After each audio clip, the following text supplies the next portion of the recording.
dispensam apresentações, todos os presentes sabem perfeitamente quem é, e é com um enorme gosto para nós que ela fizer esta apresentação sobre Santo Agostinho, que vamos começar com essa apresentação. Obrigada. Muito obrigada, Humberto, muito obrigada, Ana, Sara e Alberto, por este convite que me fizeram e que eu aceitei imediatamente. E também pensei logo, foi um bocadinho demorado, mas acho que já estava com esta ideia desde o início.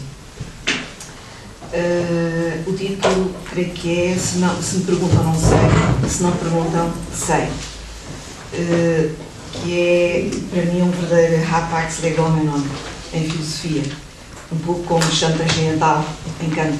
Há poucos, isto não tem a ver com a falta de originalidade ou não dos autores, mas há poucos deste género. Nós simplificamos. Santo Agostinho não diz precisamente se me perguntam não sei, se não perguntam não sei, mas diz quase. A primeira fórmula eu dila, a segunda é um bocadinho mais explicadinha. Eu acho que a nossa simplificação foi ótima. Ficou assim tradicionalmente tecido e acho que fizemos bem a Santo Agostinho.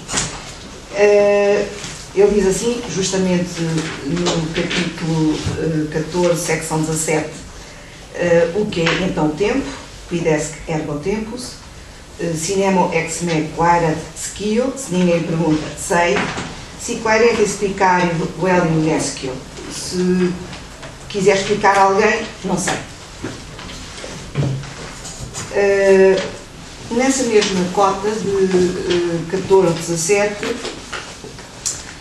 ele mostra as condições dos diversos modos de passar do tempo. Um ser que tende para o não ser. É assim que ele termina, aliás, essa secção 14, parágrafo 17. Por outro lado, se nada passasse, são três descobertas que parecem do género do Sr. Lapalisse, mas, como vamos ver, essas descobertas, essas declarações do óbvio, são de uma extrema utilidade para todo o processo de descoberta que Santo Agostinho desenvolve neste livro 11º das Confissões. Se nada se passasse, não haveria passado.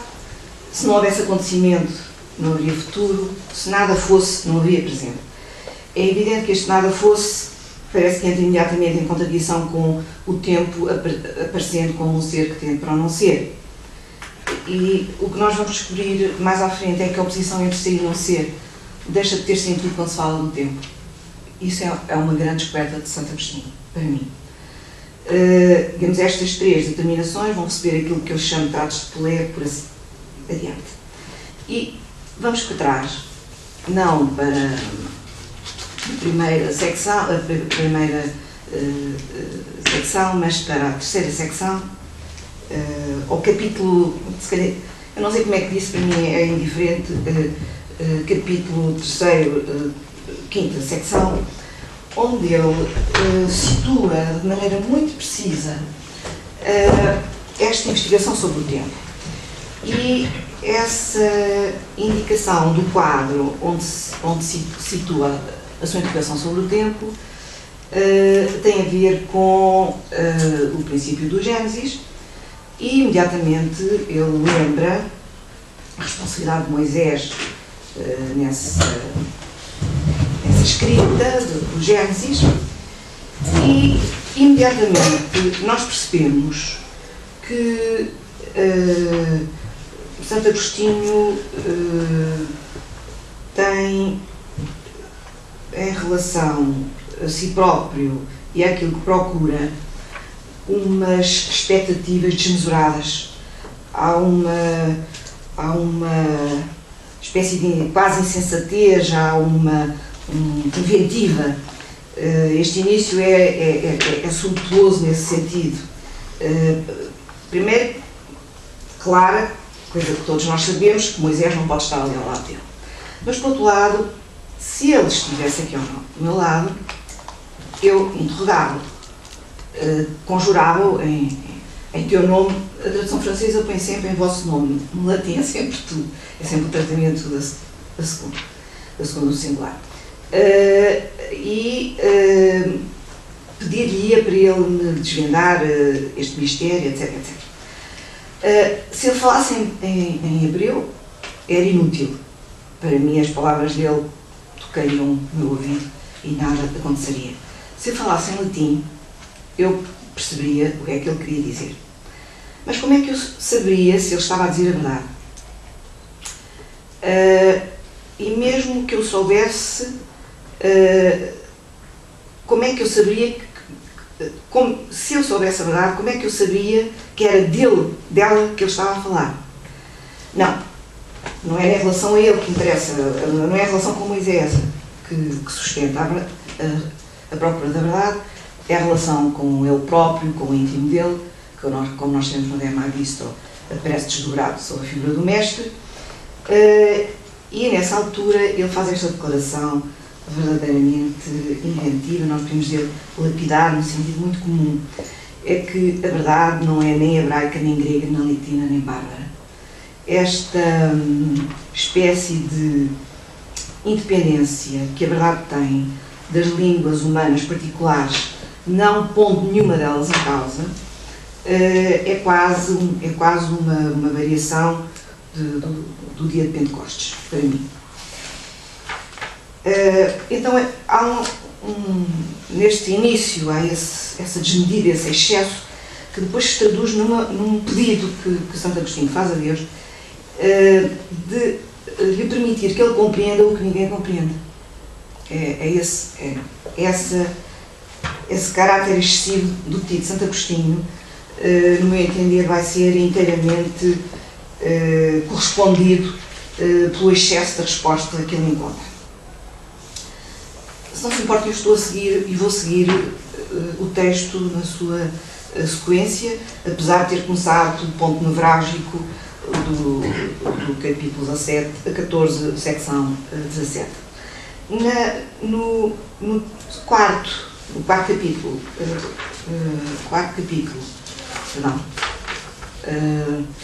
sexta secção, ele fala de um tema muitíssimo interessante, que é a evidência das coisas que existem terem sido criadas. O espetáculo delas mesmas grita qualquer coisa ou mostra qualquer coisa. Elas dizem que foram criadas. E esse dizer que foram criadas leva Santo Agostinho no quinto capítulo, secção 7ª, a fazer uma reflexão, uma meditação melhor, sobre a relação entre a criação divina e a palavra, glosando uma série de textos do Novo Testamento e documentários do Novo Testamento. Essa relação entre a criação divina e a palavra é extremamente instrutiva para se perceber que aquele verbo, aquela palavra, não são a palavra humana. Nós não temos verdadeiro experimento daquela palavra. E, justamente, é a experiência invencível das nossas palavras, isto é, leva-as o vento, fogem e passam, coisa que é muito interessante, como sabem, havia um provérbio muito latino e muito nosso, que o tempo fugit, o tempo foge, e há uma espécie de cointimidade entre tempo e palavra. A palavra de Deus, o vento não a leva, apesar de haver um vento que a pode transportar, esse é o sopro do Espírito, que não tem a ver com o vento que leva as nossas palavras. Ou se tem a ver, há um ponto em que se separa, porque não é sopro, é experiência de perda.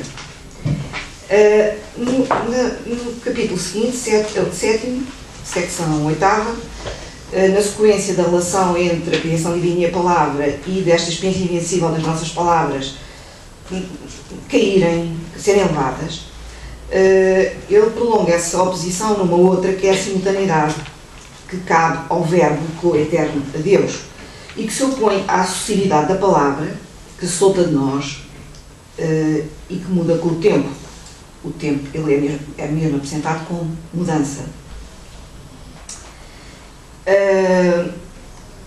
A criação não goza dos atributos do Criador. Isso é qualquer coisa que parece sempre evidente a Santo Agostinho e que a nós nos parece tão problemático. E ainda, em relação à oposição de simultaneidade e sucessividade, Santo Agostinho fala do nascer e do morrer, eu diria do mistério de nascer e do mistério de morrer. Ele apresenta assim: o primeiro nascer, uma coisa que ainda não era, passa a ser; o morrer, uma coisa que era, deixa de ser. Isto resume a vida humana inteira. No 8º capítulo, secção 10ª, ele fala do stans, da eternidade, da divindade, oposto. Agora, há uma série de variações relativas àquela primeira oposição, que se estabelecem todas as variações e a oposição sobre a fratura entre Deus e os seres humanos.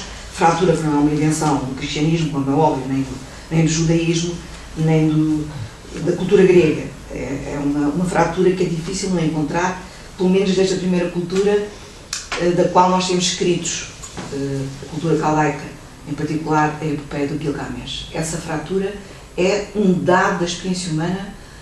Primeiro, é o que parece, atrás dele não há coisa nenhuma. O que quer que seja que o ser humano faça com essa fratura parece ser um dado. Mal aparece Gilgamesh, já o dado está atrás dele. Então, o stans, a eternidade deste stans da divindade, oposta à instabilidade da criatura e à sua mutabilidade, é a variação da primeira oposição, da palavra divina e da palavra humana, e que culmina, estas variações da primeira oposição, culminam, ou desta primeira oposição, que é uma oposição, que é um quadro de tudo o que ele vai dizer, no capítulo 9, secção 11ª, ele declara: eu sou diferente de ti. Esta é a conclusão, podemos dizer, angustiada, amorosa, excessiva também. Ele aí também fala do amor, abrasado pelo amor, pelo absolutamente diferente, o amor que se transporta para as coisas grandes, que ele vai chamar alta, no capítulo 12, secção 14, os problemas que o envolvem como uma nuvem. A palavra cor, a palavra coração, é constante nestas passagens todas, coisa que na tradução francesa aparece sempre como esprit, e na tradução portuguesa aparece como coração. Tem de aparecer, não pode deixar de aparecer. Na secção 10ª, capítulo 12, há uma impertinência. Ele aponta, é um outro, digamos, ele parte do Gênesis e por sua vez parte de um questionamento impertinente, daqueles que fazem perguntas sobre Deus em relação ao tempo e à criação, ignorando a fratura entre a eternidade e o tempo, entre Deus e o homem. E essa fratura é de novo retemperada no capítulo 11º, secção 13ª, quando ele opõe declaradamente tempos e semper praesens. No capítulo seguinte, 12º e secção 14, ele vai mostrar que essas impertinências não devem ser reduzidas a um caráter aparentemente irrisório que teriam. Isto é, a objeção seria insuficiente. E, portanto, podia dizer-se assim: Deus, antes de fazer a criação, estava a preparar o abismo onde tu has de cair um dia. Essa podia ser uma das respostas possíveis para a impertinência das objeções. Ele acha que isso é o género de argumento que não vale, que não percebe o que é que está em causa, esse género de argumento. Eu prefiro dizer não sei quando não sei, em relação àquele obstáculo também. Isto é, interessa fazer justiça, é aqui que ele diz esta alta, às coisas elevadas. Aquelas coisas que nos interrogam. No capítulo 12º, secção 15, persiste a oposição entre a eternidade de Deus e a temporalidade do homem, mas agora sob uma forma mais precisa. Deus é o fundador dos séculos, nós vivemos nos séculos e contamos, medimos. Todas as categorias temporais sobram, essa passagem é extraordinária. Todas as nossas categorias se sobram sem atingir o que está em causa no eterno stance. Portanto, conclui ele no capítulo 13º, secção 16, não é no tempo que Deus precede o tempo, não é possível que num certo tempo o tempo não fosse. As perguntas relativas à temporalidade da divindade são absurdas, racionalmente absurdas. Esta fratura entre Deus e o homem, isto é, em Deus os anos não vão e vêm, os nossos anos, por nosso lado, só conhecem a consumação num termo que significa deixar de ser. Quando deixamos de ser, é que os nossos anos são contados. Ao passo que os anos de Deus são como um só dia pleno. Um dia que não tem nem dia anterior, nem dia seguinte. Só um pormenor, por causa do dia seguinte. Até há filmes com esse nome. A tragédia é para mim o exemplo de um dia, muito se falou sobre esse dia entre os gregos, como sabem, até na poética da adoração. É um dia que tem um dia anterior, mas que não tem um dia seguinte. Tudo se passa naquele dia e não vai haver dia seguinte.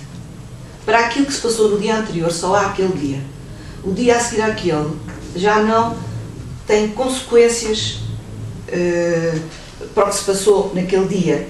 E a efemeridade da tragédia ganha, no meu entender, um caráter problemático único. Não há nada que não se saiba naquele dia, não há nada que não faça, que não ataque, que não afete aqueles que estão nesse dia, e não haverá para nenhum deles dia seguinte. Ao caso de Édipo, para quem há dia seguinte, é verdade. Mas é um dia seguinte que é uma espécie de propagação da impossibilidade de haver dia seguinte. É uma propagação clara. É um exercício de recusa da responsabilidade daquele dia e um aprofundamento em relação à desconfiança nos deuses. A fratura não foi superada, mas o elemento de desconfiança, o elemento de instabilidade, será que eles nos protegem, será que eles são justos, que intervém em particular Édipo depois ele sair de Tebas. Vamos então agora entrar na parte central, que, recomeçando com o capítulo 14, secção 17, o que é então o tempo? E ele fala de 3 espécies de tempo, que são as 3 espécies, os 3 modos de tempo que todos conhecem, que todos nós conhecemos. Mais à frente ele vai dizer que as crianças conhecem e nós ensinamos às crianças. Isso, no meu entender, é um tesouro daquilo que nós sabemos se não nos perguntam. E esse tesouro não pode ser dilapidado ou não pode ser postulado como despiciando. Há três gestos temporais: o passar, o acontecer e o estar. Ele faz uma série de interrogações, nos faz lembrar alguns diálogos de Platão, perguntas argumentativas lógicas, retóricas, que tenderão a não chegar a conclusão nenhuma, isto é, tenderão a chegar à conclusão de que não se pode avançar, mas como é que o passado e o futuro são? Se um ainda não chegou e o outro não sabemos quando é que vai. Gostava, aliás, de ler esta passagem, 14:17, vou pôr aqui a página. Mas estes 2 tempos, o passado e o futuro, como é que eles são, pois que o passado não é já e o futuro ainda não é? O próprio presente, se fosse sempre presente, sem se perder no passado, não seria tempo. Sublinha tempo, seria eternidade. Portanto, se o presente, para ser tempo, deve perder-se no passado, como é que nós podemos afirmar que ele é também ele? Pois que a única razão do seu ser é não ser mais? De maneira que, se nós temos o direito de dizer que o tempo é porque ele se encaminha para o não ser. Em latim é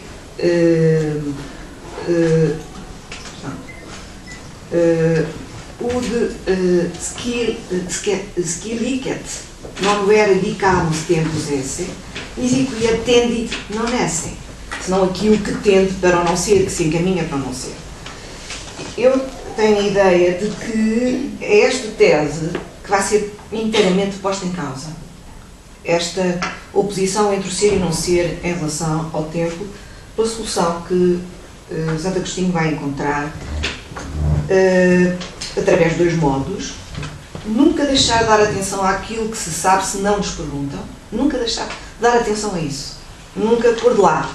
Nunca achar que é trivial. Justamente é esse hábito, são essas trivialidades que nos salvam dos mal-entendidos em que a razão cai, se não para de argumentar sobre aquilo que escapa ao seu domínio. E, portanto, o saber comum, o saber das crianças, o saber não educado pela escola é absolutamente precioso para corrigir a tendência para uma certa forma de nihilismo, que eu estou em crer, que estou convicta de que pertence à razão por inerência, e também ceticismo, que é encontrar um obstáculo para ela própria que não possa ser vencido e comprazer-se nesse encontro.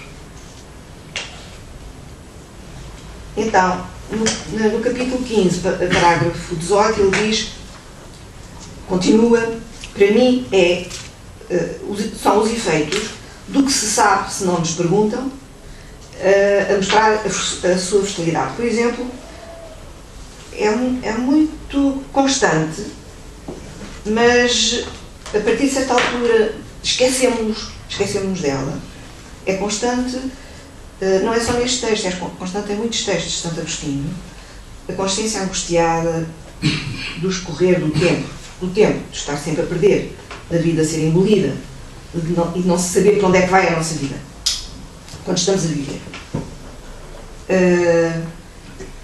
E este escorrer do sangue, o da ampulheta, a areia da ampulheta, etc., essas imagens do tempo que são muito antigas e que persistem até agora, como todos sabemos, o tempo como perseguidor, o tempo como devorador, são imagens muito persistentes em Santo Agostinho e de que ele também se vai livrar, no meu entender, naquele momento, daqui a pouco. Neste capítulo 15, ele mostra como as perguntas do tempo, a partir da pura argumentação, se desfiguram, ou melhor, desfiguram o nosso próprio desígnio até encontrarmos um beco sem saída. Isto é, o que é um passado longo, aplicando aquelas terminações que costumamos aplicar ao tempo longo e breve. O que é um passado longo, o que é um passado breve, o que é um futuro longo, o que é um futuro breve. Ele acha, aliás, que essa pergunta em relação a esses dois modos do tempo até são um bocadinho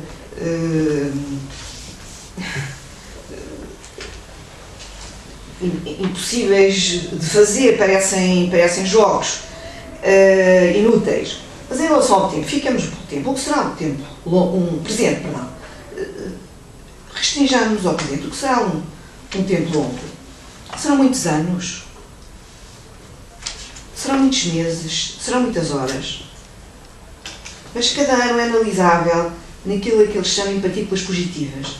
Cada mês é analisável em partículas fugitivas, cada hora, não fala dos minutos e dos segundos na hora, mas a hora, como sabemos, tem uma riqueza imagética inexcedível, mais do que qualquer outra divisão do tempo.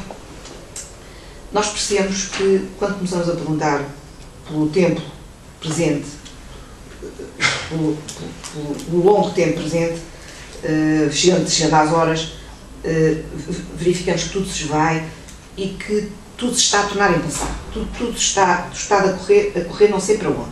Não sabemos para onde. Não há nenhuma demora que permaneça. Há uma espécie de composição de qualquer hora. E, portanto, também o Presidente nos grita, é assim que ele termina esse capítulo: eu não posso durar, não posso ser bom, eu não posso demorar. Ao contrário do pedido, mas tem a ver com ele, que Fausto faz a Helena: demora-te ao momento que és tão belo. Estou em crer que Goethe não ignoraria esta passagem. Capítulo 16, secção 21ª. E, no entanto, Senhor, nós percebemos os intervalos do tempo. Nós medimos, nós dizemos: ai, agora que estou tanto a passar, que hora tão longa, que hora tão breve. Achas que o tempo determinados vai chegar? Etc. E são esse género de perguntas que corrigem e salvam Santo Agostinho de cair no desespero por ter surpreendido o absurdo, que é aquilo que ele sabe, o absurdo, que é aquilo que ele tenta fazer para responder ao que não sabe. E o que o ajuda a não cair no desespero é o que ele sabe se não lhe perguntam. Mas, entretanto, temos que acrescentar: aquilo que ele sabe se não lhe perguntam já está completamente afetado por todo este percurso. Não é o mesmo desde o princípio. Vai ter vários aspectos.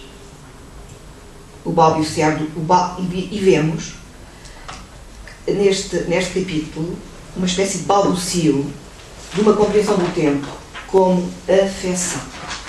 O tempo vai ser compreendido como afecção, uma experiência de afecção. E, portanto, aí a relação entre ser e não ser, a oposição entre ser e não ser, cai. Não é que ela não seja importante, ela não tem qualquer efetividade. Capítulo 17, parágrafo 22. Se não perguntam, sei, digo eu, para ajudar a mim própria a compreender o que Santo Agostinho está a dizer, desde crianças que sabemos, e ensinamos às nossas crianças que existem 3 tempos: o passado, o presente e o futuro. Ele está suficientemente perdido e, ao mesmo tempo, está muito presente qualquer coisa nessa experiência de estar perdido. Está como que a estremecer sob um aguilhão que ele ainda não conseguiu reconhecer, restringir para comunicar. Mas faz estas perguntas: de onde sai o presente? Ele vai outra vez falar disto: de onde, para onde, por onde, mas aqui é só de onde sai o presente. Ele diz que sai de um retiro obscuro. E pronto, vai. O passado vai também para um retiro obscuro. Ele parece que está a voltar às mesmas dificuldades, elas retornam.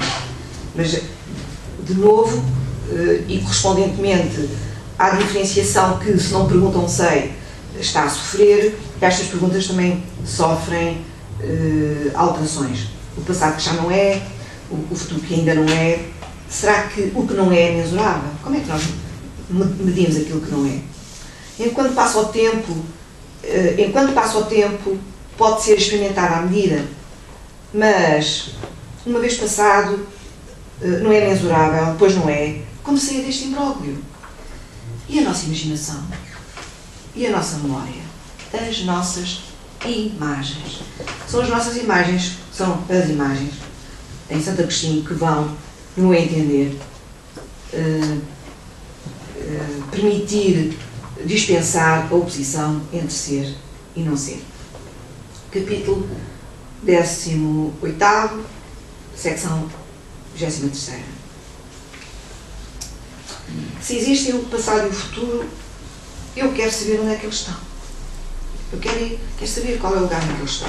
De novo, começa a desdobrar-se uma solução. Quando nós contamos uma história, por exemplo,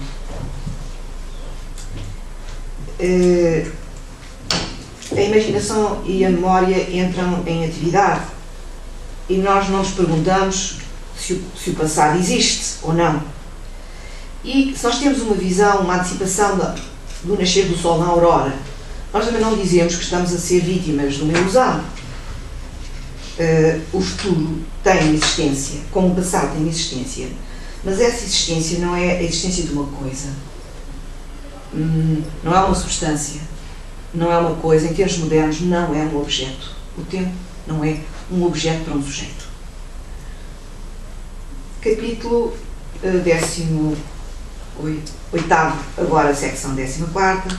Qualquer que seja o caráter deste misterioso pressentimento do futuro, só se poderia ver o que é.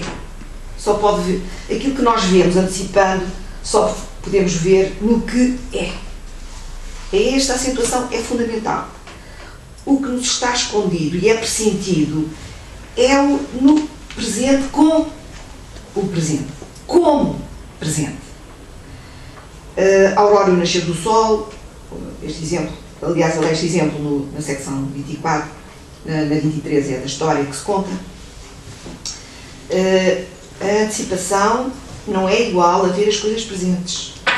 É igual a ver nas coisas presentes qualquer coisa que nelas pode ser vista, em termos de, por exemplo, ele fala em termos racionais, em termos de causalidade, por exemplo.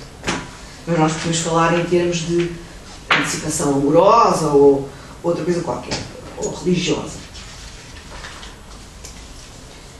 O capítulo 19, secção 25ª, ele lembra ao Deus dele os seus profetas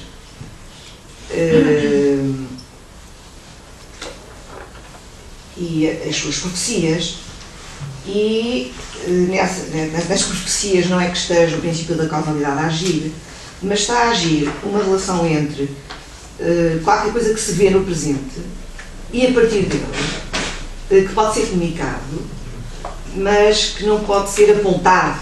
Nós não temos apontar para isso.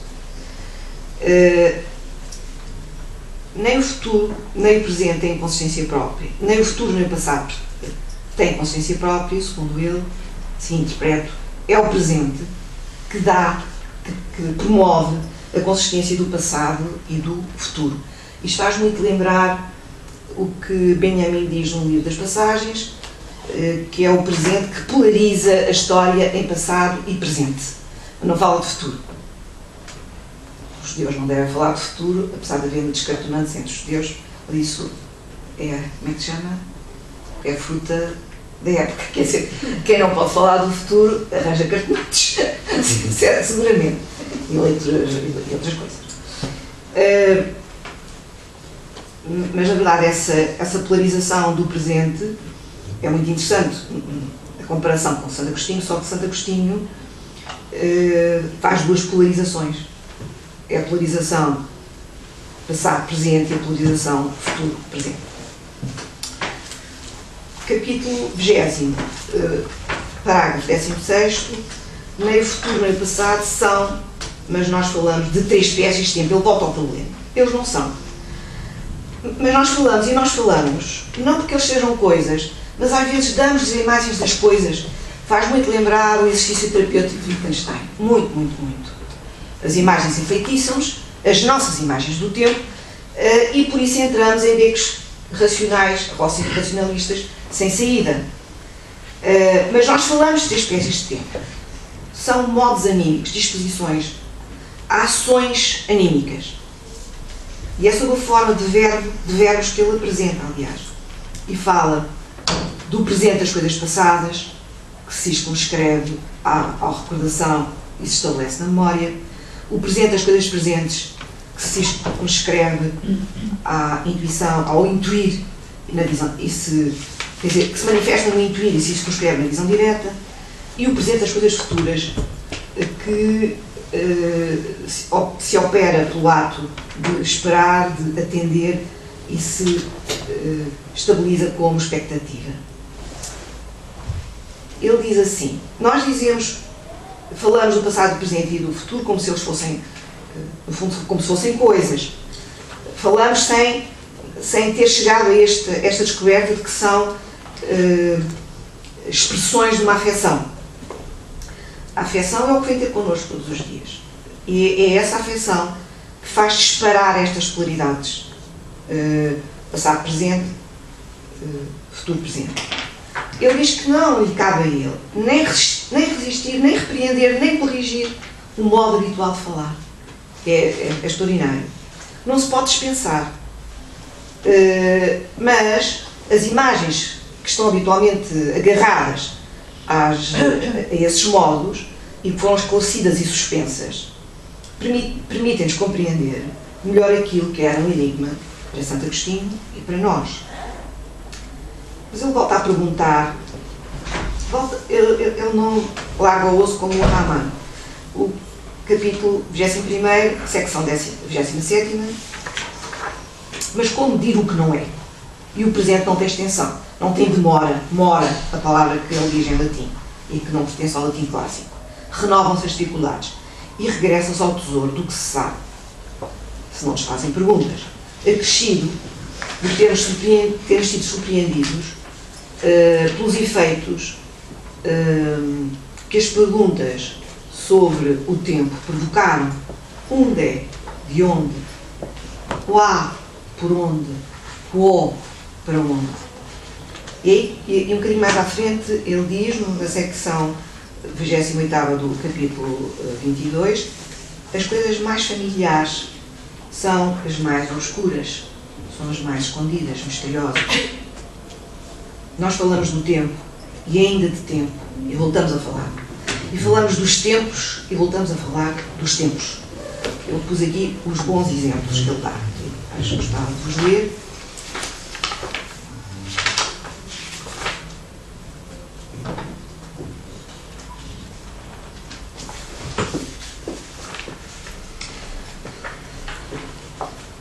Quanto tempo é que ele falou? Quanto tempo é que será preciso para fazer isto? Há muito tempo que eu não via tal coisa. Tal sílaba tem uma duração dupla da sílaba breve. Nós dizemos isto. E é isto que temos que dar atenção. É por dizermos isto, é por darmos atenção a isto que dizemos, ou que Santo Agostinho deu, que ele conseguiu chegar a estas conclusões. Depois há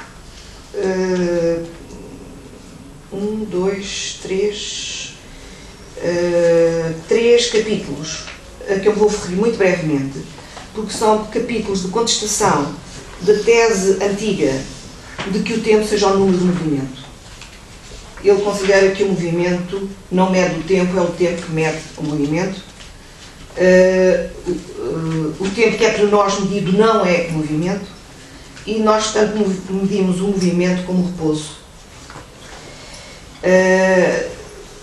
Isso que ele diz isso no 33, 31, capítulo 33, secção 31, parágrafo, como quiserem. E depois diz esta coisa extraordinária. Anteriormente, no 33, 30, o tempo é uma espécie de distensão. E este é o cimento que vai reunir agora todas as coisas que ele teve a dizer sobre o tempo, que escapam às imagens habituais em que nós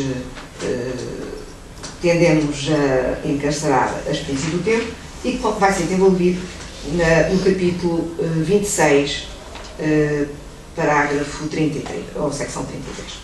Vamos ao 32, à secção 32, capítulo 25, ainda ignoro o que é o tempo, mas sei que falo no tempo há muito tempo. Estou a falar, desde que comecei a pensar sobre isto e a escrever, estou a falar uma variação, eu digo do rapaz, legalmente, claramente. Outra variação, eu não conheço aquilo que começo. O tempo é medido como? Com o quê? E os exemplos de Santo Agostinho são 2. Um poema e um cântico, que é também um poema que está a ser cantado. O exemplo é muito interessante, portanto é poético ou musical, e não pode ser mais evidente que esses exemplos são os melhores. Primeiro, a questão da articulação é muito importante para Santo Agostinho, porque na articulação a relação entre as sílabas longas e o valor dos pés compreende-se melhor do que pela leitura simples, silenciosa. O tempo é medido, por exemplo, no poema, convido-vos depois a ler a recitação do poema, e a impossibilidade de fixar uma medida do tempo que não proceda de uma relação que o poema tem com aquela afecção que ele falou anteriormente. Conclusão, o tempo não é senão uma distensão, volta a fazer esta afirmação, mas agora acrescenta do próprio ânimo, traduzido aqui, espírito. O que é que eu meço? O tempo enquanto passa e não o tempo passado? Pergunta ele. Depois no 34, no parágrafo 34, ou secção 34, capítulo 27, a voz que se ouve, a voz que se faz ouvir e a voz que se cala. É assim que nós percebemos o tempo. Nós medimos a voz depois dela se calar. Mas essa medição é totalmente preenchida pelo tempo da atenção, que está presente em todos os momentos da audição do poema recitado e que é uma espécie de tensão viva entre o que acabou de ser recitado, o que está a ser recitado e o que vai começar a ser recitado. Isto é, ele descobre no tempo humano a simultaneidade. Nós, quando estamos a ouvir um poema ou quando estamos a ouvir música, um poema recitado, na música os músicos sabem bem que há uma simultaneidade e não sucessividade. Em cada momento da audição, o momento anterior está-se a espreiar, está a ser retido, está a ser transformado. E o momento que se segue está a ser anunciado, preparado, e tudo isto numa sequência de sucessividades que é englobada por uma sucessividade, por uma sequência de simultaneidades que é envolvida por uma simultaneidade, que é inseparável de uma simultaneidade. Portanto, a diferença inicial do tempo divino em relação ao tempo humano, a partir da simultaneidade, não colhe depois daquilo que ele descobre. O tempo humano é um tempo de uma simultaneidade que as imagens providenciam e que a voz dá corpo, quer a voz recite, quer cante. Portanto, ele acaba com o exemplo do cântico, mas não podiam ser melhores os exemplos. Na verdade, Santo Agostinho dá-nos uma ajuda absolutamente não podemos pagar. Não é o tempo que não é ainda, nem aquele que já não é, nem aquele que se estende numa demora, nem o que tem limites, não. O que é então o que se mede? O que é medir o tempo? É a retenção que permite, é a memória que permite a medida, é a retenção enquanto se ouve, de modo que se cria uma espécie de simultaneidade. É em ti, meu espírito, que eu meço o tempo. Portanto, nós temos a afecção, a memória e a espera, mas atenção, em cada um destes, em cada uma destas disposições, afecção, memória e espera, há a atenção que exprime o presente. Gostaria de ler esta passagem, deixem-me cá ver, que é no final da secção 27, parágrafo 34, parece-me que é no final, não assinalei.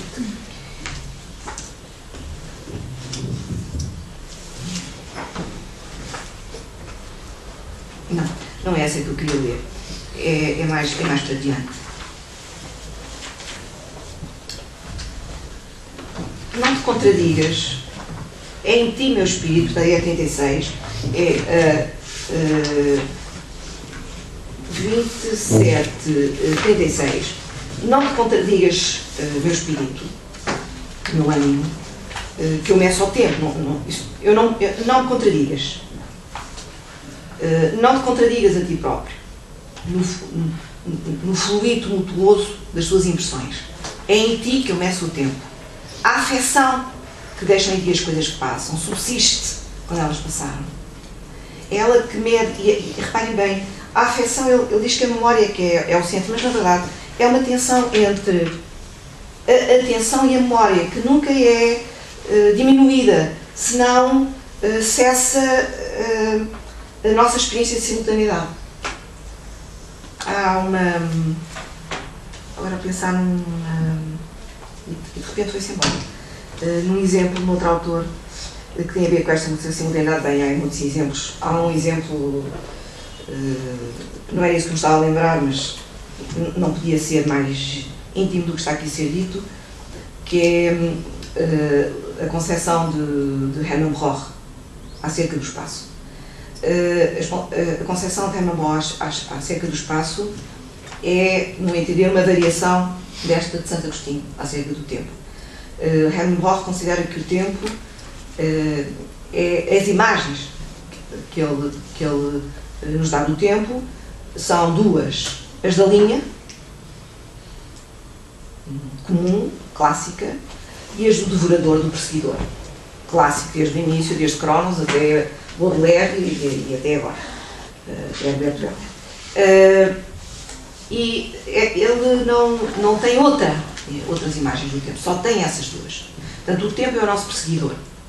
Pode acontecer, acho que alguns de vós já ouviram isto, eu não lembro, é o termo técnico, que acho que é estudado em etologia animal, que quando um predador persegue o seu objeto de caça com uma certa potência, uma certa fúria, pode acontecer que a gazela, por exemplo, se volte para trás. Pode acontecer. Não se pode prever. Pode acontecer. Isso tem um nome, eu não sei qual é. E aí o leão começa a fugir. E em Broch há esta ideia. É preciso fazer frente ao predador.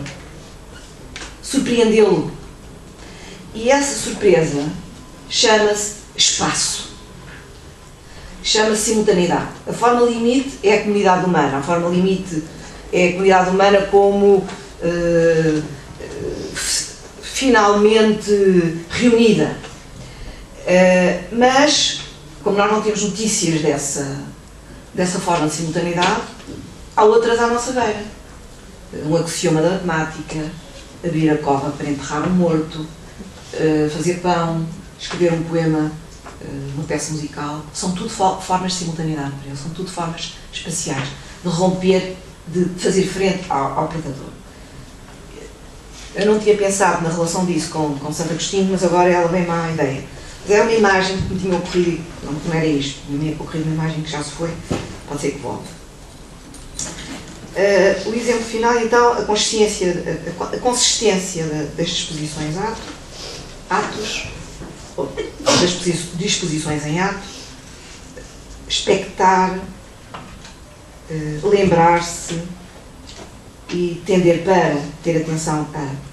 O exemplo final do cântico, convido-os a ler, é absolutamente extraordinário, a pôr ao lado do outro, do poema, mas para nós fica ainda mais claro como o tempo com distinção anímica é uma apresentação da nossa própria simultaneidade